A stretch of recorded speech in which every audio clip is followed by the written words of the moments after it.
Dit is de podcast van Omroep Friesland. Noordewien. Met Willem de Vries. Ja,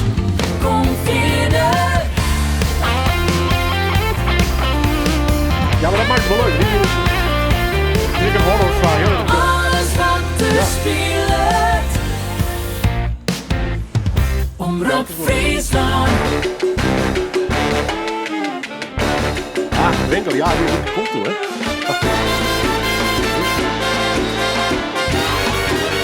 Dit is Noordewien. Ja, dat is mooi. Goeie, en welkom bij Noordewien. Hier bij mij een bijzondere gast om tafel. Ik ken hem goed, want hij is een collega hier bij de Omroep. Maar voor mij geen enkele reden om hem net uit te nodigen. Hij schreeuwt graag, hij had al een paar boeken op zijn naam te staan. En het goeie nieuws is dat een van zijn boeken, daar weer al een documentaire serie van, daar weer al een toneelstuk van en een tentoonstelling zelfs. Maar er komt nog ook een theatervoorstelling bij. Met name mij jongeren opviert. Ik had hoe Auke Zeldenrust. Ik had het boek Kibbutz op de Klaai. En we gaan praten over zijn schreeuwerij. Het laatste boek natuurlijk, maar ook zijn orenboeken. Wat druilt hem daarin? Auke, mooi dat is de best. Welkom. Ja, dank u wel. Wat bijzonder. Ja, dit is wat onwerkelijk. We kennen elkaar ook. Ja, tuurlijk. Ja. Ik vind het wel heel mooi. Ja, want hij is een nieuwsgierig verhaal te vertellen. En ik denk dat we het maar eens even nog gaan. En hartstikke mooie muziek meegenomen. Daar gaan we straks ook op praten. Maar eerst maar even de standaard van hoe is het? Ja, nou, ik ben wat aan het bijkomen, ziek van zeggen. Die schroewerij, hè, dat is wel een passie van mij. Dat is echt een passie. Maar dat vreegt ik wel een heel soort van die. En de Kibbutz op de Klaai, ik wil dit boek uitgaan op 3 november. Want dat is de dag dat de Kibbutz gevallen is. Tot de Duitsers in Friendship. We komen straks over die Kibbutz te spreken. Ja, het verhaal komt nog wel even. Maar goed, dat is een belangrijk moment in de geschiedenis van deze Kibbutz. Ik denk, die 3 november, die moet ik helden. En Boom, uitgevers in Amsterdam, dat is mijn uitjouwer, die zei van, dat is wel mooi. Maar dan gaan we even terugrekenen en dan komen we op een deadline uit, zo begin juli. En daar ben ik enorm van schrokken. En toen moest het gas erop. En dat heb ik uiteindelijk ook gedaan. En dan krijg je iets van 6 redacteuren naar mij lezen. Ik in uit Israël. Om te zien van, hey, wel lezen de gevoeligheden. Kloppen de Joodse termen wel. Maar daar hoor ik van. Ik hoor ervan dat het professioneel ompakt wordt. En dat is mij dit boek ook gebeurd. Het is net zomaar, ik bedoel, het had ik te krijgen met de Palestijnse kwestie letter. Dus je moet er ook heel voorzichtig mee zijn. Boven dat wil ik dat het goed is. Het moet klopje. En dat wilde uit jou ook. Maar goed, die druk ziet er zo op. En dat kost een heel soort energie. En ik moet zeggen dat het bijkomen daarvan langer wordt als ik tocht ga. Want in feite is het nou november, is het al een behoorlijk koftlien. En toch denk ik van, nou even maar net scrollen. Ja, het begint wel weer te kriebelen, hè. En de ideeën binnen echt wel weer, maar ik denk het is nog wel even goed. En het mooie is echt dat er nou dus een theatervoorstelling komt in Frencher. Werd ik echt bij belutsen ben. Ik heb mij geholpen met de tekst en ik heb wat repetities west. En dat wordt ook heel bijzonder. Dus ja, hoe is het mij? Goed. Maar ik doe het toch even rustig aan en ik pas ook even goed op mezelf. Ten net eerste boek werd een redelijk zwier onderwerp eigenlijk naar voren. Helwert, daar gaat hij in verdiepen. Bigelijk zegt de Joodse bruiloft. Hier staat toen echt dat het echt bijkomen moest van het schreeuwen. Ja, omdat die verhalen A, die binnen heel heftig. En B, het is de taak van een schreeuwer om, als het zelf als heftig ervaart, om het zo op te schreeuwen dat de oor dat ook ervaart. En in die zin is het een vaak apart. En wat ik wil leert haar, maar omdat ik schreeuwen, ik bij de kranten werken, is wat heel belangrijk is dat je beelden oproepen. Wat ik nou doe bij tv is eigenlijk mijn beeld, mensen rijtje. Het verhaal vertellen. Het verhaal vertellen. En dat kist mijn taal ook. Dus bij taal kist ook beelden oproepen. Dus dat is het bekende principe van don't tell but show it. Hè? Het sjenlitten. Ik heb bijvoorbeeld van een weekend, ik kom correct van Amelon, ik juist er een lezing houden voor 60 mensen. En die werden ontroerd. En ik weet waarom. Want het enige wat ik doe, ik roep beelden op. En ik liet het verhaal zien wat ik van. En dat is wel, maar dat vreegt, antwoord op die vraag, dat vreegt wel wat van je. Want dat betekent dat zelf die beelden in die holle hast, maar hoe zet die dan op papier zonder foto en zonder camera? En dat kost een heel soort energie. En het is ook een injunction proces. Want dan denk je van, nou, samat het dan maar. En ik denk dat het, en ik liet wel eens wat lezen, maar het liefst hoor ik het nog heel lang bij me. Maar bij de Joodse bruiloft, Bigelieks, wie een heel spannend moment toen ik dat boek schreef. En ik kreeg toestemming uiteindelijk van de familie, omdat het was. En toen hier ik met André, een van de band van dat echtpaar, dat de haardrol speelt in dat boek. Hier ik praat van André, toen krijgt als eerst het manuscript. Toen heeft hij recht op, het ben niet hij te mem. En ik weet nog dat voor mij eigenlijk nog het meest spannende moment was. Want ik hier het bij me houd en ik denk van ja, dit is het. Dit is echt wat ik ken. Dit is echt mijn plafond op dat moment. En dit is wat ik ervan maken ha. Maar en dan stuurt het op naar de zoon van dat echtpaar. Dan kun je je voorstellen, ik had het maild. En ik kreeg een mail waarom. Dankjewel Auke, ik ga er naar kijken. Ik denk, oh nee. Dan kun je het toch direct lezen. Dus, en toen dacht en het worden een paar dagen. En ik denk, wat gebeurt er? Want dan maken ze die beelden in die holle webbeelden. Van, oh jee. Het geeft mij echt maar die jonge haal. Dus. Het geeft mij maar een haal. Wat zal hij wel denken? Bellet hij nou mijn zussen van jongens, dit moeten we niet doen. Wat hij ervan gemaakt heeft. Enzovoort. Dus nogmaals een keer mailen. Ja, ik kom erop terug. Geef me de tijd om te lezen. Nou, wist dan werd de spanning alleen nog maar grutter. En uiteindelijk na een week zei hij, wat heeft een geweldig boek schreeuwen. En dan valt er een heel soort van me op. Ja, dat snap ik heel goed. Ja. Om het even duidelijk te maken, het gaat door Barend Boers en Mimi Dwinger. Een echtpaar komt te versterren en dan is er letterlijk een koffer met al je spullen erin. En dan wordt het verhaal van een Joods echtpaar. Daar komen we straks ook nog even hoe het spreken. Maar om het even duidelijk te maken hoe het zit. Ja. En voor de mensen die het mist hebben van Kibbutz op de Klaai. Stier op internet trouwens nog een prachtig mooie driedelige docu-serie. Die misschien wel een toch van beeld binnen. En het gaat over, het zit ik op een vast een Joodse droom in Frenchier. Joodse jonge leuk om daar het vak te leren om letterlijk boer te worden haast. En daar rent het dus net al je goed. Maar om het even simpel te zeggen. Nou, dat verhaal doen we straks wel even. Zij ze even. Je mag maar die taalbeelden schetsen. Van een schreeuwerbudget dat je een stijl vinden maten.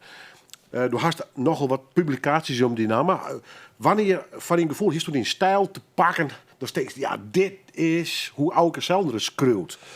In dat moment al west of net? Nou, dat is in die zin een hele bijzondere vraag, want dat denk ik zelf ook wel nee. Is er een soort Auke-stijl?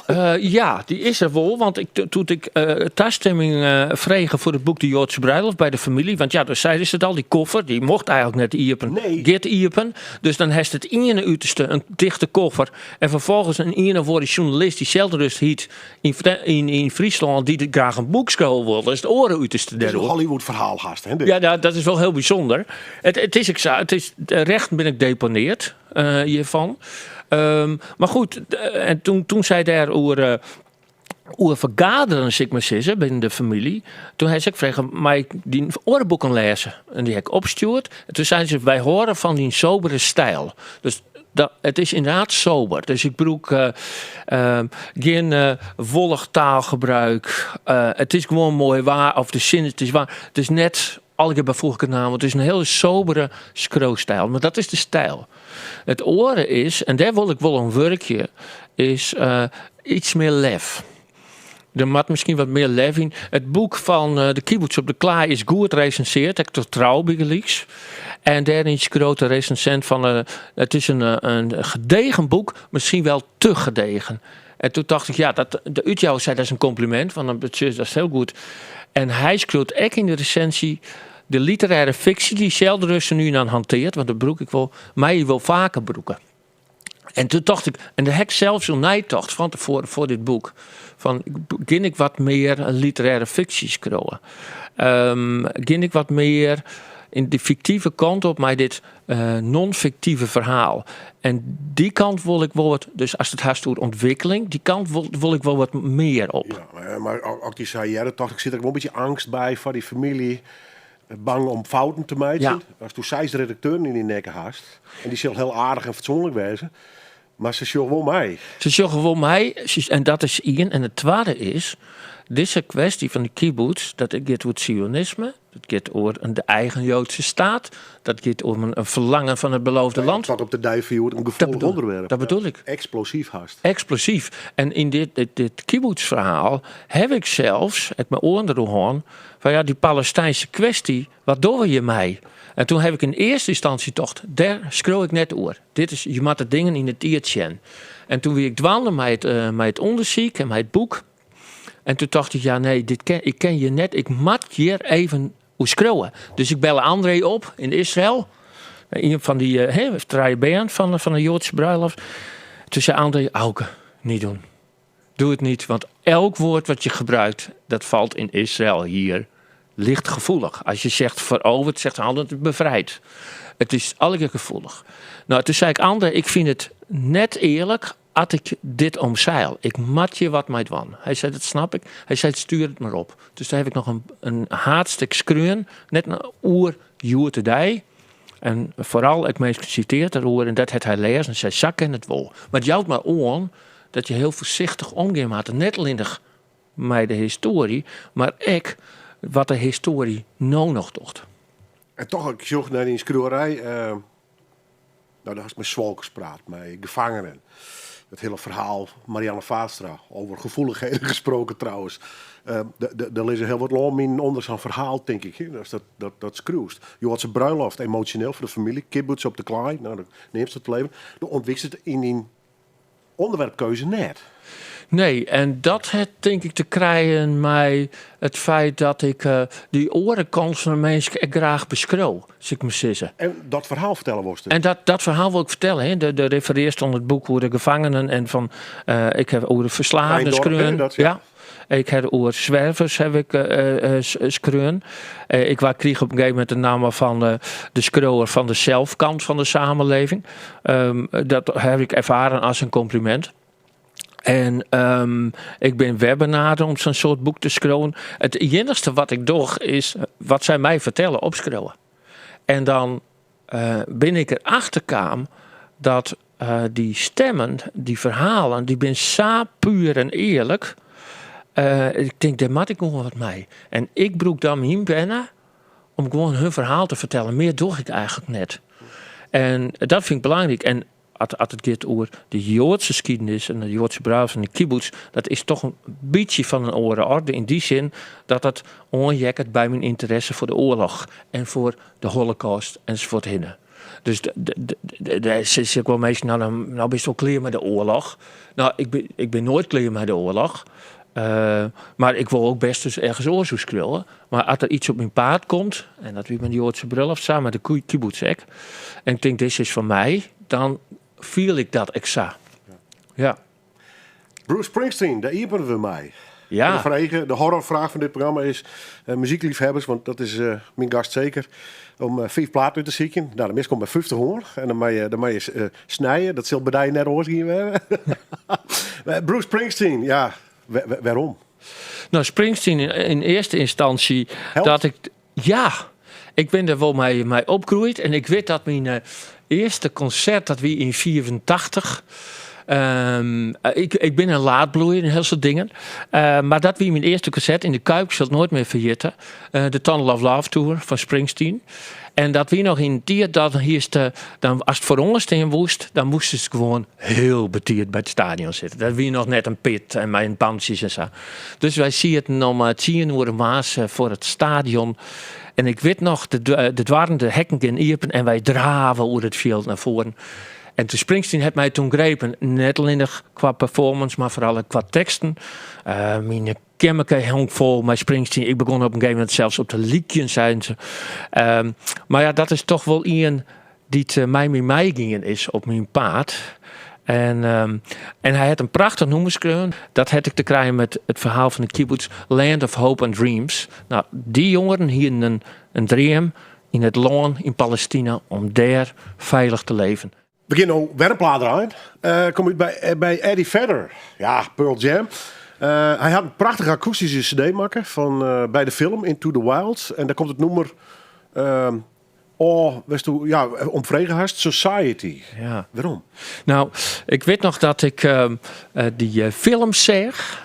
Mijn collega's en mensen van de kranten. Mijn soort van vriendenclub. En het gaat over een jonge vent-student die zei van... Ik verbaan alles achter mij en ik ga naar Alaska. Want dat is mijn droom. Komt het weer die droom naar voren. Fantastische film trouwens. Het is een fantastische film. Alleen wat heel bijzonder is... In het nagesprek, in die vriendengroep...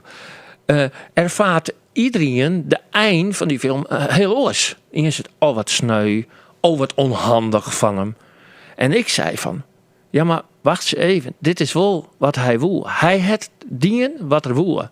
En dat is dit, hij het zijn dream weer maken. Wat er daarna gebeurd is, daar kist alles van vinden. Maar hij is zijn dream achter. Hij heeft alle consequenties nam. Dus het is fantastisch hoe je daar naar schenken. En het noemen Society, uit die film... vind ik zo geweldig, die tekst, dat hij afscheid neemt van de samenleving. Van de society, dat wij hem inrichten hebben, met al de regels. En dan zei hij van, sorry society, maar ik in voet. Ik verliet hij. En ik vind het zo'n mooi nummer, omdat daarin zit een soort van puurheid van zijn bestaan. Want dat begint dan. En daarom vind ik het een geweldig nummer. I think you have to want more than you need. Until you have it all, you won't be free. Society, you're crazy breed. I hope you're not lonely. Piekenvel, Eddie Vedder, Into the Wild. Prachtige film. Als het nou nooit jongen hast, kijk hem die oren.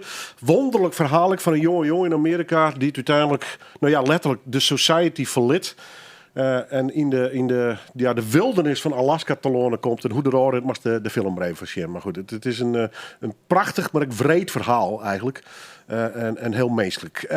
Plaats, onvregen, terug mijn gast van jou. Auke Seldenrust. Schreeuwer, journalist, verslaghouder van beroep. Maar hij speelt ook nog wel eens mij als acteur. Ja. En zo kijk nog wel een hele list meidje.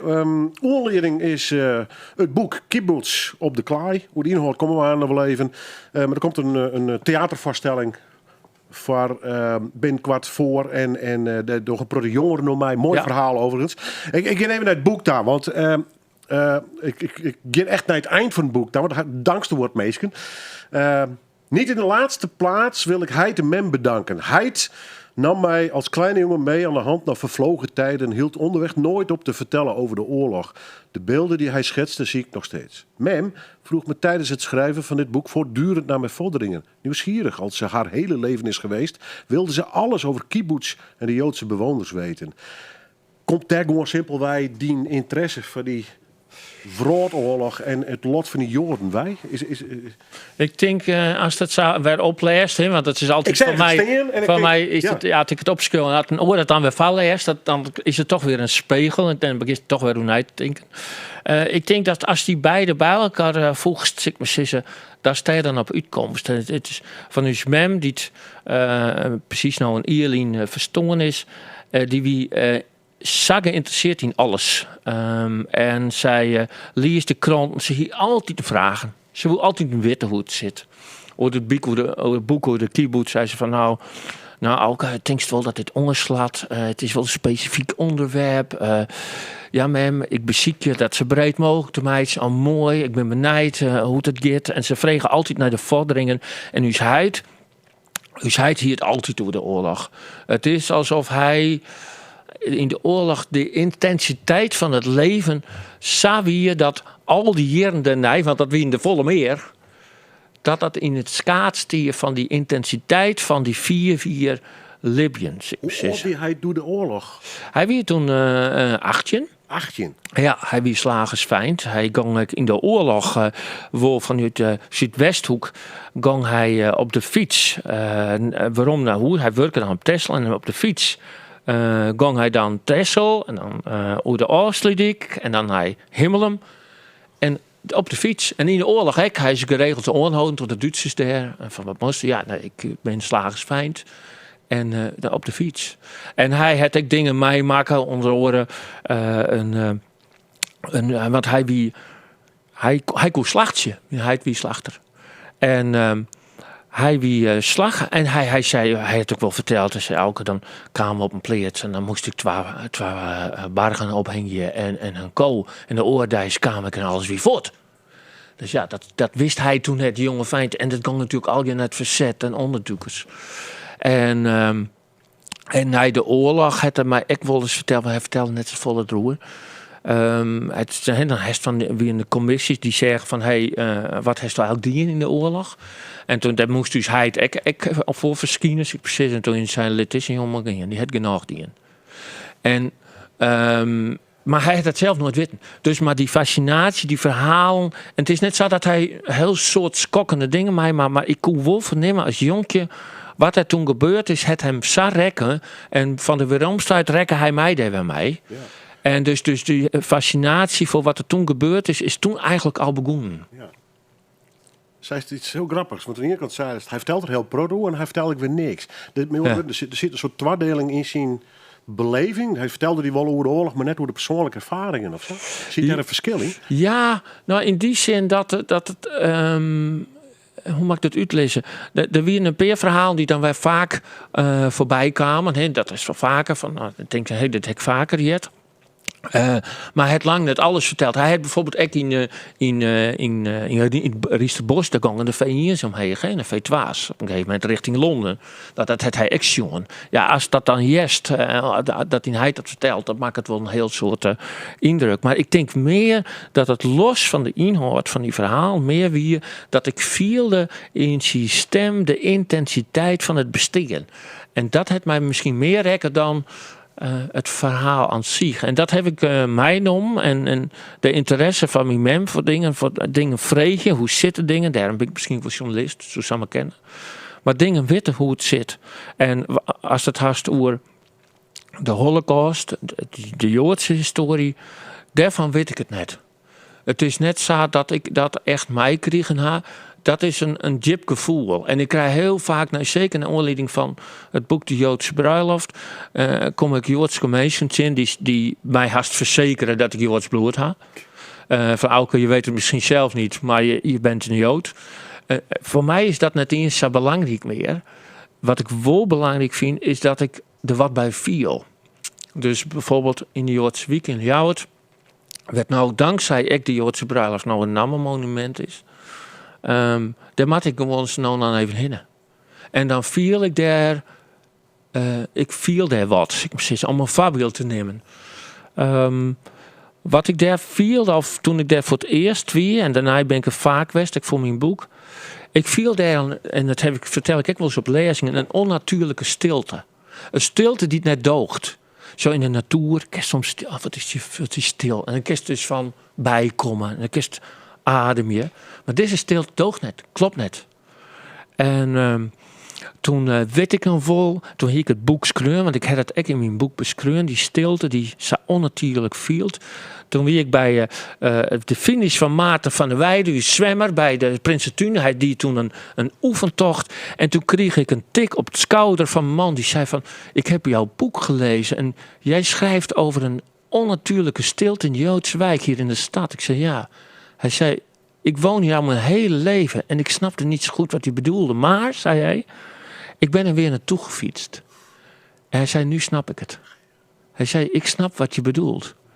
En dat klopt net. Moest nijgen, dat wie een meerskip van zo'n 100 mensen. Op dit stuit binnen er nog ongeveer 28, waarvan de jongste 62 is. Dus je kunt je voorstellen, die synagoge, heel veel mensen kennen die synagoge waarschijnlijk wel. Bouwd voor 900 mensen. Die kon erin. In 1864. En nou, en na de oorlog, en dat beschroot ik een Jood in zijn boek, Salomon de Jong. Als je een Jood die in Ljouwert opgegroeid is, die beschroot dat dan ek, dat na de oorlog kiezen we naar de synagoge. Dan kun je je voorstellen. Het is een synagoge met lege stroom. Dus het kwam het binnen. En uiteindelijk is de koertek niet meer. Ze kon het niet betalen. Het vis te grut. En uiteindelijk is hij oorzitten onder de gemeente. En alle inhoud, de ritualia, de heilige arken, de Torahrollen, die binnen in 64 naar Israël gingen. En daar was ze nog heel tijd broekt in Kwarbatja. Dat is een jongerendorp in de buurt van Tel Aviv. En daar was ze nog broekt. En dan wordt nou doen ze in de synagoge. Er is een doenskwallen. En dat wordt nou doen ze. En gewoon jaren hebben we het zijn, ook dat toch maar zo zeer. Dat er nou een dansschool is in die synagoge in Leeuwarden. Ik zei, ja, maar ik zei, de kist Texasje en dat wordt wat doen ze. En doen ze is een teken van leven. Kijk, het wordt leven, Cesar, maar daar best kijk voor. Het leeft wel. Het leeft wel. Want als het just hoeveel synagoges eigenlijk vertut is binnen en Obrutsen uiteindelijk. En dit is een prachtige synagoge. Lijkt het wel een beetje op die hele grut in Amsterdam, Portugees, neoclassicistische stijl. Het is een geweldige synagoge. Als dat inkomt, dan zie je nog de damesgalerij, dan zie je dan de Davidster in. En het is een prachtig gebouw en dat moet altijd een bestaan blijven. Ja. Best ooit de plakken, hè? Ik bedoel, kibbutz, die het einde. Dus natuurlijk het verslag van de mensen hoe het met hun oren is. Nou, een heel niet goed. Ja. Dan lees ik Auschwitz, ik lees Westerbork, Trokgangskamp, Frencher, Israël. Best ik al die plakken West in tussen? Nee, Auschwitz wel, Westerbork. Israël net, dat zoek ik hinnen. Maar we hebben het gewoon hoe die deadline, zeg ik maar zeggen. Siets Wiersma van het film, geef zei elke de mas mij. Want ja, de mas mij nog wat meegemaakt. Ik zei de Heske Liek. Ja, want bij van die documentaire serie Siets in Israël West. Ja. En in de documentaire doet hij daar het verhaal. Maar we even duidelijk meidje. Ja, Siets heeft mij bot geholpen bij het onderzoek. Ja. Maar kwam hij net bij het verhaal, Bob? Ja, hij kwam ik mij het verhaal. Ik weet nog wel, toen kwam ik Siets in. En toen kwam hij mij het verhaal van die film. En toen zei ik Siets, nou, ik zei, daar moet maar weer een boek van komen, zei ik. En wat het Joodse bruiloft, ik, naar oorleding van een feest van een film. Ja, zei hij, dat mag maar eens even zien. En misschien moet ik dit dan wel scrollen. Nou, ik zei, Siets, ik vind het allemaal prima. Maar ik zei, het is wel een verhaal. Ja. En uiteindelijk hebben Siets en ik... Siets had het heel goed in als projectleider. Dus die had mij geholpen een documentaire, tentoonstellingen, wie we vraagbaar. Die koe alles op een gegeven moment. Die koe subsidie onvrezen. Dus Siets wie een echt klasse wat hij dien had. En dus ik kreeg de vrije hand om te scrollen. En hij had een heel soort onderzoek dien. Maar ja, nog even waarom op die jongeren. Inderdaad, er hebben ongeveer 90 jongeren. En daarvan hebben iets van 24 het netto libben. En de rest is correct op die Palestina bereikt of een oorlog. Dan ga ik meestal naar Amerika. Maar correct voor de oorlog, want in de oorlog koe je dus niet meer. Maar er zijn dus een heel soort trieste verhaal. Maar er zijn dus een heel soort, die hebben Palestina wel hellen. En die nijbeste, of die mensen, die familie, die wennen het er nog. Ja. En ik heb ook voorstellen, daar staan nog wel eens heen. Zeker. Die zit al in de planning, ja? Daar denk ik, nou, ik wil daar wel eens zien. Ja, het is dit een reis op de planning voor dit hier. Ah. Ja. We gaan naar Neil Young. Ja. Een bijzonder man. Ja. Bijzonder goede muziek, maar dat is natuurlijk een smaakdingetje. Four Strong Winds. Ja. Waarom dit nummer? En ja, Neil Young is natuurlijk een grootheid, maar... Nou, met name dit... Persoonlijkheid, Bruce Springsteen, Eddie Vedder. Ja, en dit nummer, dat rekkert mij. Er is een periode in mijn leven geweest dat ik het even net zeg, ik me sissen. Dus dat liet we maar gewoon een burn-out nemen. En toen heb ik een skofke ertussen Utrecht. Intussen heb ik een mooi skoflien, gelukkig. Maar toen heb ik het boek gelezen van Bidden wij voor Owen Meany van John Irving. En dat boek heeft me zo rekken. En het is een van de mooiste, misschien wel het mooiste boek dat ik ooit lezen heb. John Irving heb ik alles van lezen daarna.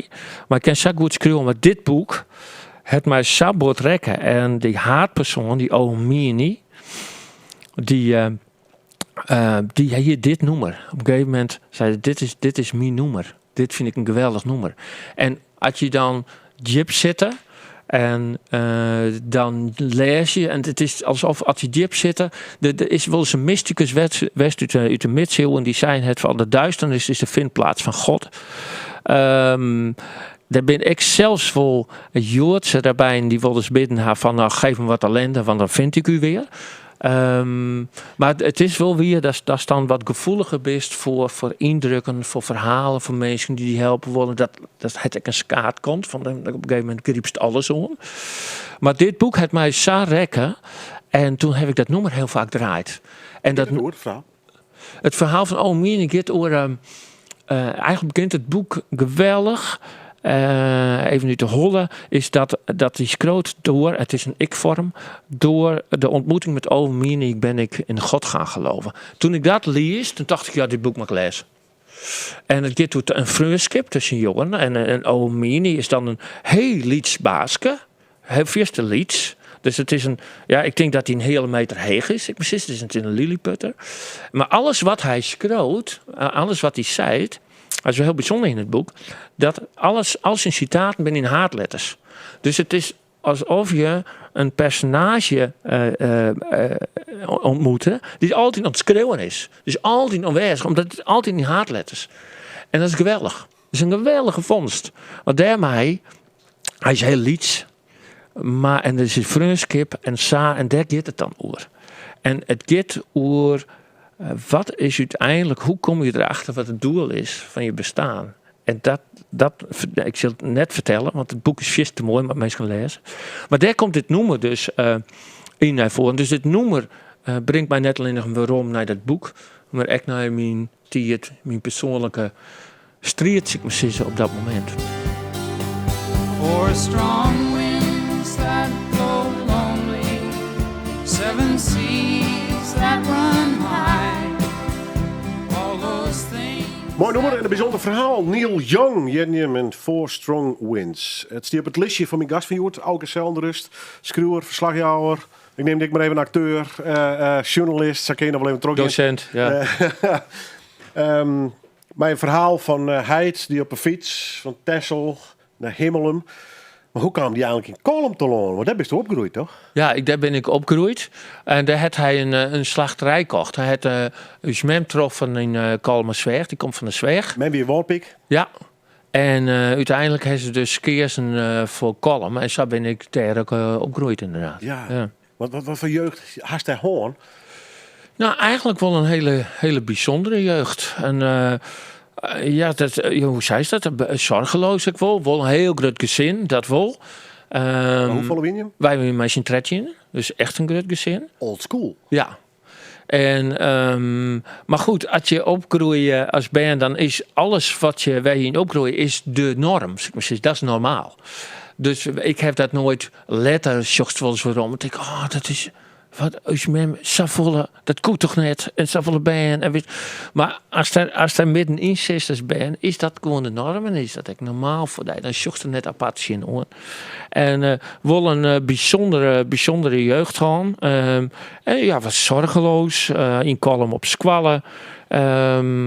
Daar dienen we het ook wel goed. Maar toch ook wel van, het is het werkje als slachter.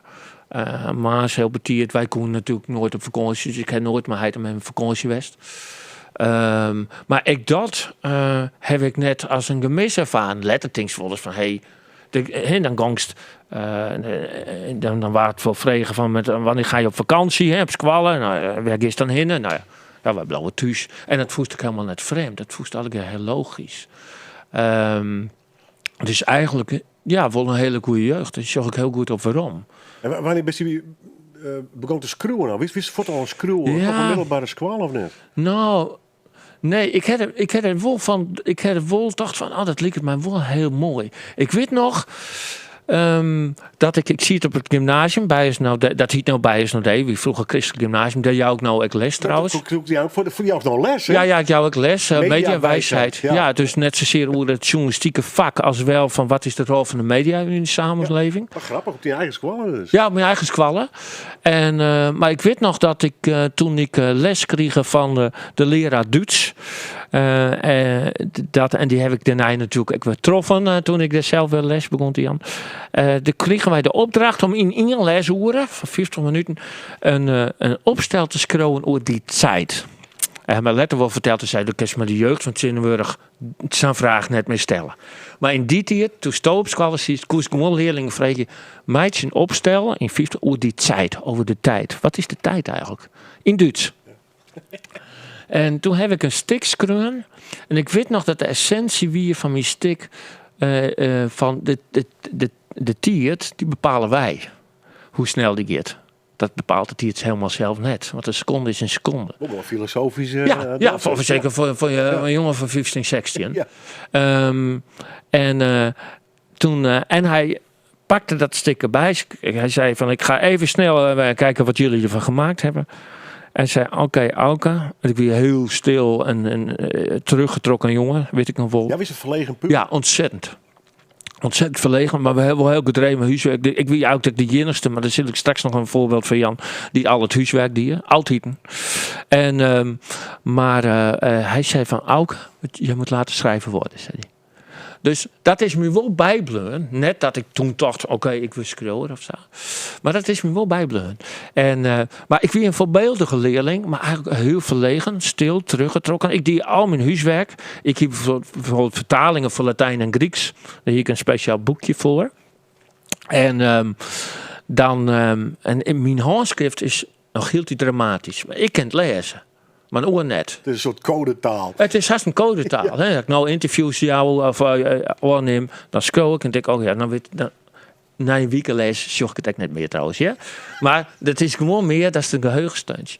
Maar goed, ik scheur al die vertalingen van Grieks, Herodotus en Thucydides en Latijn, Ovidius. Dat kwam in dat boekje. Dat boekje hier, ik wilde een bepaalde status in de klas, want ze wisten dat dacht ook zien vertalingen in. Dus dan kreeg je in de beurt om een vertaling van te lezen. En dan, Auke. Dus dan ging mijn boekje, gang zo langs de rij. En dan ging het boekje open. Ja. Ik heb het boekje nog namelijk. Ja, Ja. En dan woe diegene dan beginnen mij lezen. En die kwamen net uit. En dan zei de docent, dat wie toen Geersing, die het letterlijk nog burgemeester was. Geef het boekje maar weer terug aan Auke. Dus maar worden we. Nou ja, goed. Voorbeeldig. Ik deed dus alles. Ik kwam thuis, ik deed huiswerk. En ja, zo wie ik doe. Ja. Ja. Ik zag hoe de leerlingen en de omgang met docenten, wie toen ik heel anders. Dat we ontzag voor gezag. Ja. De kwam staat in de docentenkamer. Nou, als we nou vrede morgens, dan heb ik les. Nou, dan komen ze gewoon binnen. Ja, we zoeken die en die. Nou, dat doet mij niet eens. Hey, Auke. Ja, dat nog Nee, wat door gewoon. We hebben nog heel tijd wel meneer en mevrouw. Dat toch alles kwam echt net meer. Dat zoek zitten, dat is net op alles kwam. Nee, maar wij doen dat nog wel. En ik vind het net heel vervelend. Dan komen ze gewoon binnen. En dat vind ik wel fijn, ja.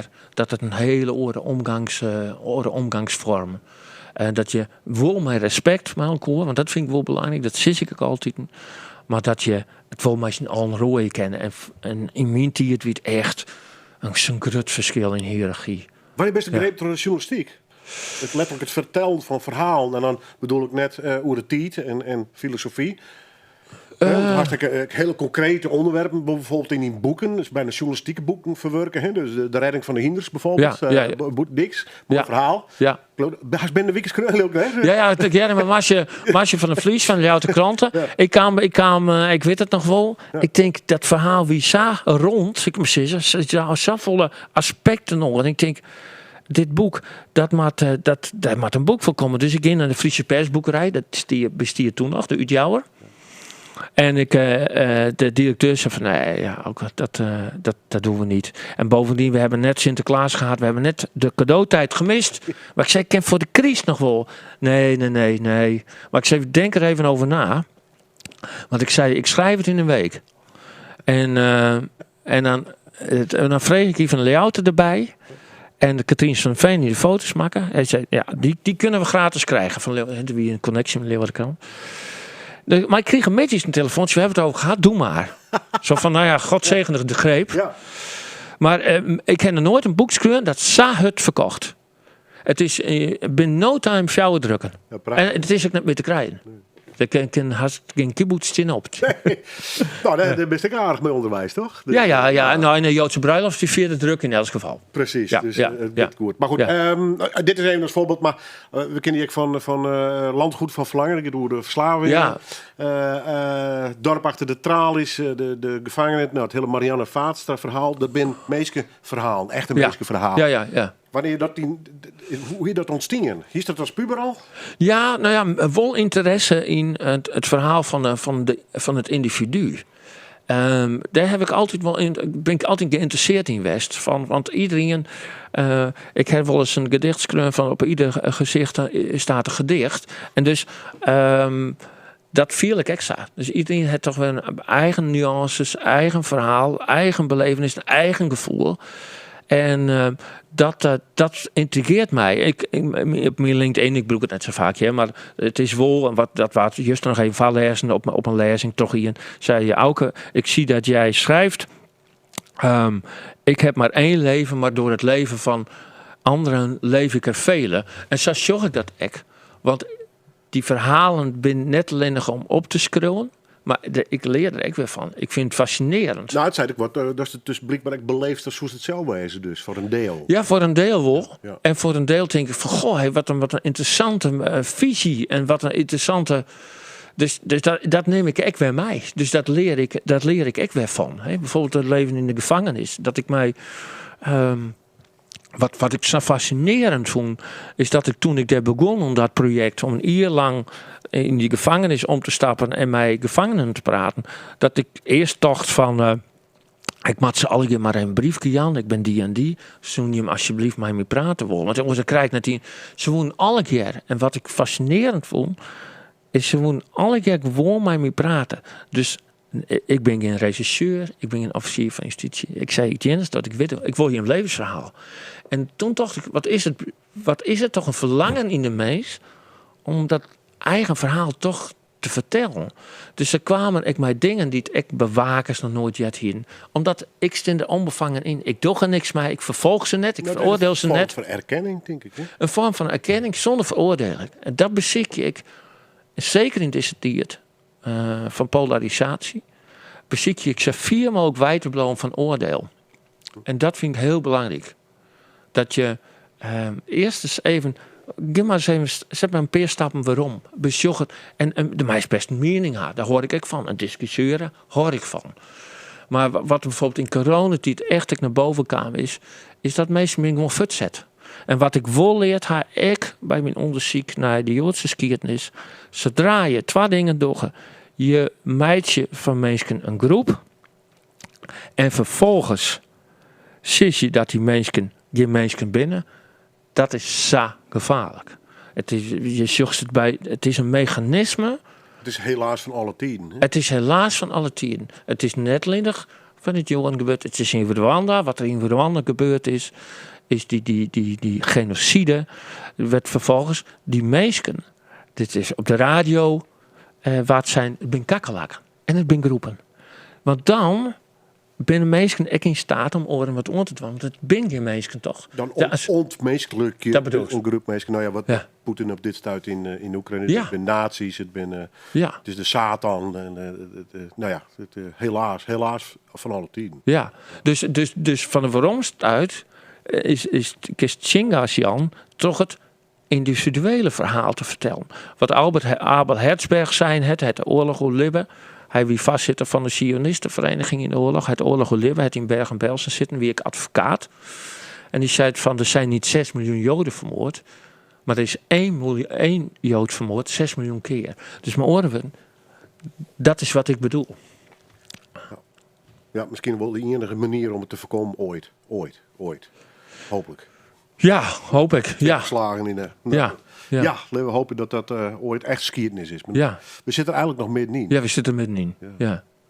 Ja, hoe raar had je dan een brechtje meidje naar de volgende plaat? Ik doe het ook gewoon. Eurythmics. Ja. Column, puberteit. Zou wat inschatten? Ja, onzeker. Ja, daar gaan we. Ja. Wat wie de Ringo? Ja, de Ringo maar, ja. Satrianus. Ja, en de Henne. Ja, en ik in de gesprekken zijn laatbloeien. Dat weet ik toen ik al. Want dus net op een dansvlier, denk ik. Nee, nou, onder Rane. Op de Rane. Dan kent het natuurlijk de Ringo nog van vroeger. Ja. En volgens mij wie ik 18 of zo. Maar zo, die diert weer oors. En koest als tredje wie is koest naar het café. En er is een ding die zei van, wat dost je? Best nog maar tredje. Dat is 10 wurg oors. Misschien beter, ik weet het net. Maar het wie vrijgevochten is, ik beslissen. En dan koest gewoon bier krijgen. Maar ik wie en mijn vrienden die dat al lang. En ik dacht, ik maar eens mij.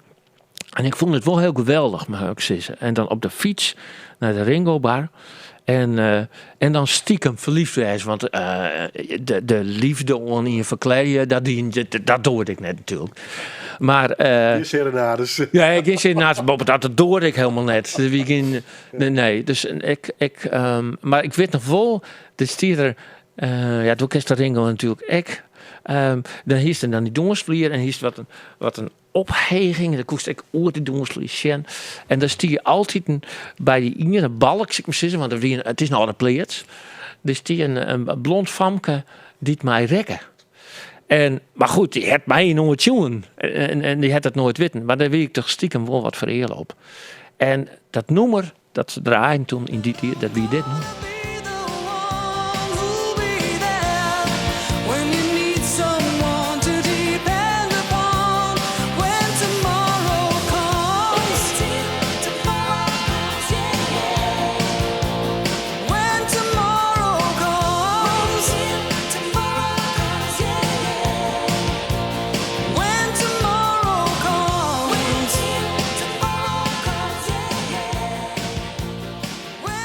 Ja, jeugdsentiment, Eurythmics. Waar had er net op door? Van u's leeftijd, zeg ik er dan voor maar even bij. When Tomorrow Comes. Mijn gast zeker, ook zelfrust al wel. Hij vertelde zo even kijken dat hij onder andere van de dansvlier in Ringo stier een beetje voor te dromen op een mooi farmke.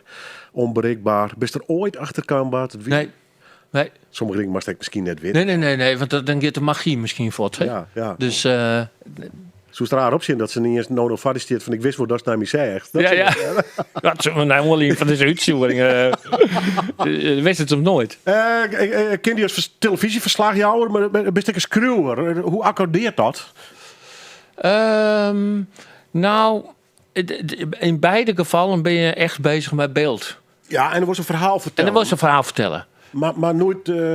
Nou ja, je houdt de krant Fries Dijblet of de Ja, Fries Dijblet heb ik werken. Ja. Dat draai je hier. Maar nou net meer. Dus zei van, nou, ik vind dat wel leuk. Die gewoon op de camera huppa filmen. Ja, en wat ik zelf heel interessant... Ik werk je nou voor de Helte. Een hele baan bij de omroep. En daarnaast toch ik die orendingen. En al die dingen versterken je elkaar. Dus wat ik op een gegeven moment bij de kranten wel een beetje... Kleer mij weer is snel die stikjes, de 1 kolommetjes, de 2 kolommetjes, het snelle werk. Toch iets te plichtmatig? Nou, plichtmatig, te kwad. En ik wil wel wat slow journalism, dus, en dat is dan een boek in dit geval. Maar hoewel ik dat scrollen op die manier vind ik heel fijn om te doen. Om echt ergens in VS te bieden. Want lang van de kibbutz heb ik 4 maanden op een kantoortje zitten van Carex. Om alles te lezen, wat er maar te lezen. Voel je oer. En dan daar... een verhaal van reconstrueren. Maar wat ik nou toch is echt interessant, want ik steen je mij midden in de samenleving, toch het werk bij de omroep. Dus ik kom echt overal. Dat kan ik ook wel vertellen voor de klasse, van wat ik meidje. En ja, ik ben eigenlijk alleen nog maar met creatieve dingen bezig. En dat vind ik leuk. Wat een heerlijk leven.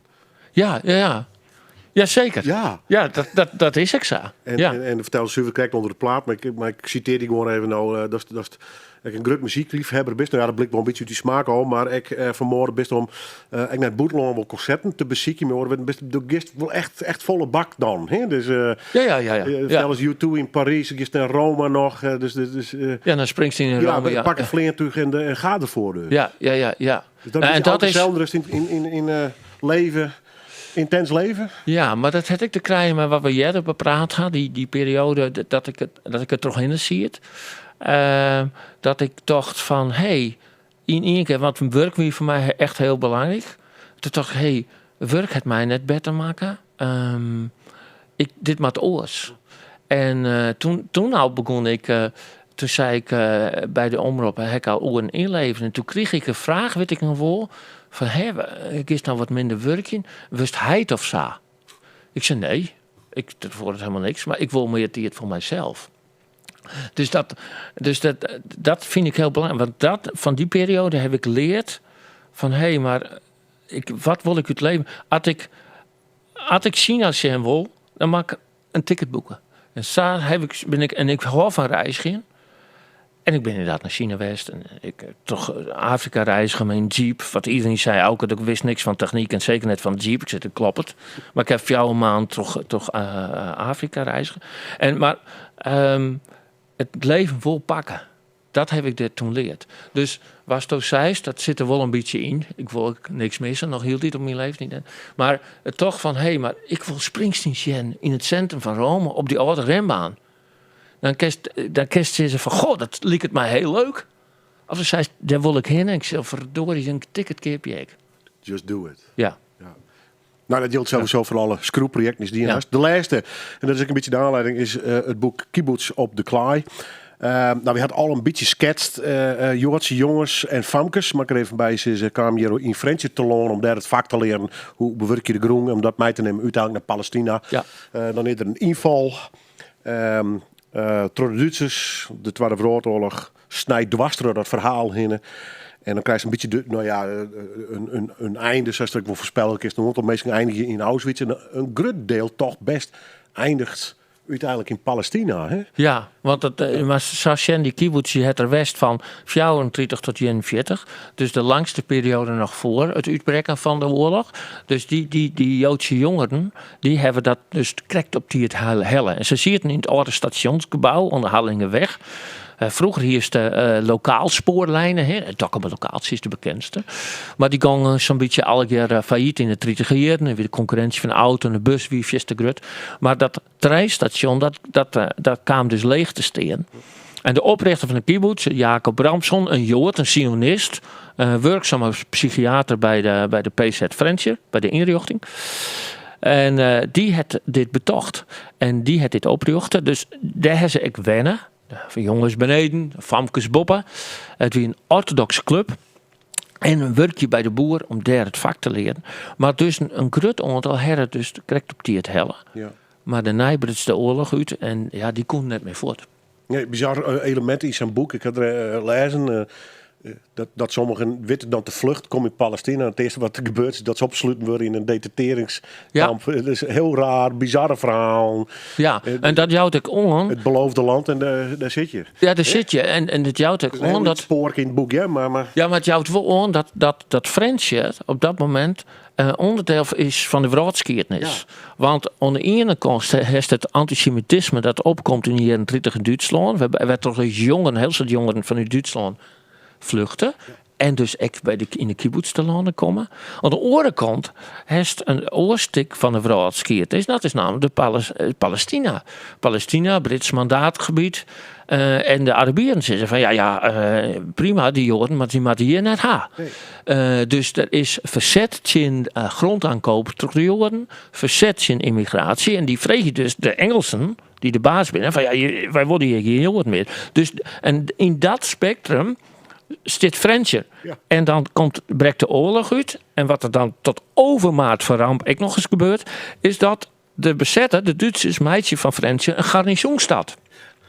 Dus er komen oren barakken te staan. Er komen 1000 Duitse soldaten worden de leger. En dan het allerslimste is nog wel dat die commandant van die Duitsers, meneer Tess, commandant Tess, die denkt van die villa naast de kibbutz, die is voor mij. Dus die gaat daar ween. En dat wordt echt het haatkwartier van de Duitsers in Friendship. De Bormann, dat is groot echt een pionier. En ik ben pionier, zoals ze neemt. is groot echt van, zijn we ontvlucht aan de Duitsers. Nu worden ze onze buren.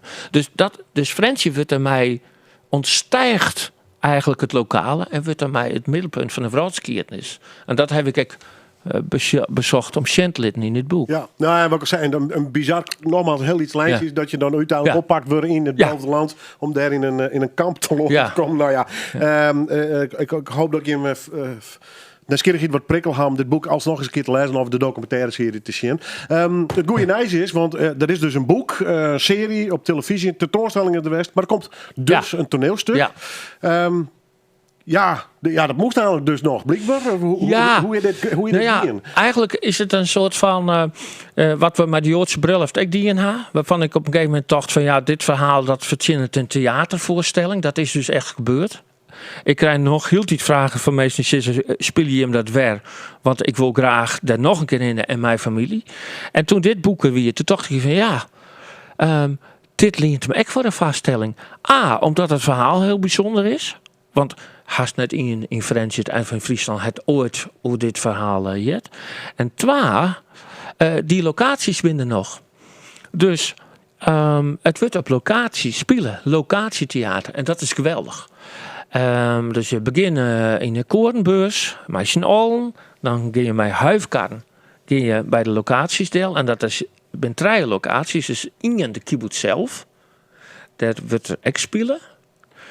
2 in een pleats van Peters van der Berg van vroeger. werd die Moritz Schnitzer, de hoofdpersoon in het stuk, maar echt de hoofdpersoon in mijn boek, echt werken had. Dus als publiek komst in de plaats, in de score, werd de Joren echt werken had. En er is een deel is bij het monument, wat er opgejocht is op 3 november, maar al die namen, precies. En daar, Lucette van den Berg, de zangeres, die zal des jongen. En dus het wordt. En de reizigt dus langs die locaties in verschillende groepen. En dan komt ze met zijn oom, komt ze in de korenbus. Werd een heel soort NSB-bijeenkomsten Westha. In de korenbus moest het bijvoorbeeld het er 2 keer sprutsen.